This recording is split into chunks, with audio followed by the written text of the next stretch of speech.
কিরে, তোকে আমি বলেছিলাম বলে তোর ফেটেছিল, তোদের মানে তোদের মতো নোংরা মেয়েদের খুব ফেটেছিল না রে। তো দুধ খাওয়া, ভালো করে খুলে দুধ খাওয়া, আর দুধ খাওয়ানোটা খুবই ভালো কথা।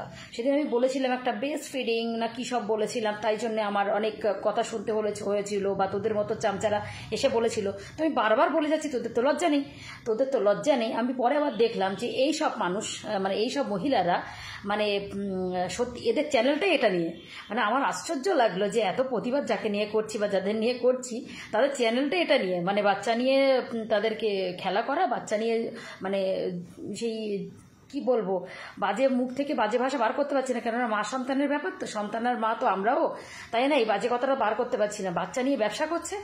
আর এই মহিলাটা মানে এই মহিলা 2-1 জন আছে এরকম মহিলা আমার চোখে পড়েছে, তো তারা হচ্ছে তাদের চ্যানেলটাই হচ্ছে দুধ খাওয়ানো নিয়ে, কি করে দুধ খাওয়াতে হয়। আর দুধ খাওয়ানোর ভঙ্গিমাটা আমি এখানে ছবিটা দিয়ে দিয়েছি। তো আমি তোমাদের বলছি যে এই যে ছবিটা তোমরা দেখছো, আরে এইটার প্রোটেস্ট করতে যাওয়াটা কি ভুল? কিরে চামচা, এই চামচা শোন, দুধ খাওয়াবি তা তুই এক কাজ কর, তোরা যে মজা নিচ্ছিস আর তোরা যে আমার সাথে এইভাবে কথা বলতে আসছিস, আমাকে বলছিস সেক্সি। আরে সেক্সি তো আমি হলে তো আমাকে সেটা আমি জানি আমি কতটা সেক্সি, কিন্তু ব্যাপারটা হচ্ছে আমি তো সেক্সির কিছু দেখাচ্ছি না, বরঞ্চ ওকে দেখে তুই অনেক মানে আনন্দ পাস না। তো তুই এক কাজ কর, ওকে বল তোর জন্যই ওই ভিডিওটা বানাতে, ঠিক আছে? কেননা সবাই দেখতে তো পারে না, কারণ কিছু কিছু মানুষের জন্য বানাচ্ছে, তাই না?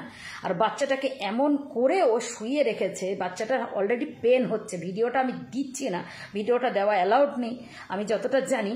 আমি ওই ক্লিপটা দিয়েছি, তোমরা বলো বাচ্চাটাকে কিভাবে টর্চার করছে। বাচ্চাটা 2-3 বার করে মুখ ঘুরিয়েছে, তারপর ও চেপে ধরে এইভাবে দুধ খাওয়াচ্ছে। মানে ওর ওটাই চ্যানেল, ওর বাচ্চা হবার থেকেও মাথায় ঢুকে গেছে ওটাই ও করে খাবে, মানে ওটা ওর ব্যবসা। অ্যাকচুয়ালি ও একটা বলতেই পারো ও একদম কি বলবো, আমি তো ওদের বাজে কথা যাদের নিয়ে বলবো তাদেরকে গালাগালি দেওয়া হয়ে যাবে, তারা অনেক ভালো এদের থেকে। কেননা আমি সবসময় বলেছি যারা প্রস্টিটিউট, সত্যি কথা বলতে কি যারা পতিতালয়ে কাজ করে তারা অনেক অনেক ভালো। তোমরা বলো দিদি এরকম ভালো বলছো, ইয়েস ভালো বলি। তারা না 4 দেয়ালের মাঝখানে একটা সৌজন্য বোধ রেখে তারা নিজেদের মধ্যে করে, তারা কিন্তু রাস্তাঘাটে যেখানে সেখানে এর নোংরামিটা করে না। কিন্তু এই সব মহিলাগুলো এদের থেকেও 3 গুণ 4 গুণ ভালো। এরা সমাজের চোখে সুন্দর একটা মহিলা, কারোর ঘরের বউ, কারোর ঘরের বোন, সব কিছু মানে সব কিছু বজায় রাখছে। কিন্তু এরা আবার নামে ঘরের বউ, আবার কারোর বোন। কিন্তু ওই মহিলারা দেখো তাদের সমাজে কোনো মূল্য নেই, তাই না? সমাজে কোনো মূল্য নেই। তো প্লিজ এই মহিলাটাকে প্লিজ মানে এর অ্যাকাউন্ট তোমরা যদি চাও, আমি দিতে চাই না, কারণ এইসব এর অ্যাকাউন্ট আমি খুলতে গিয়ে দেখলাম এই ইনস্টাগ্রামেও এই কাজ করে।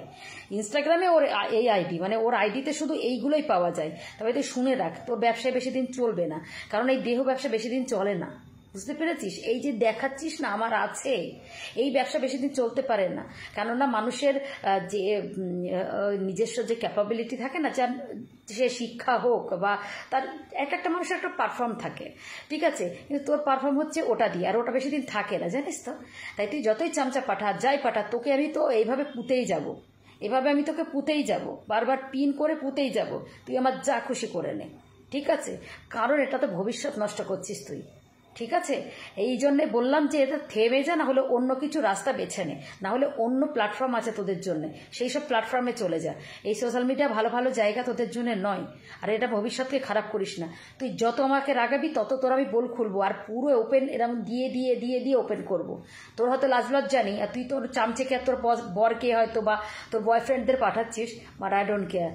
আমিও তাদেরকে একদম পাত্তাই দিই না। ছোট লোক তারা ছোট লোককে দেখছে মানে তারাও ছোট লোক। চল, তোর জন্য এইটুকুই।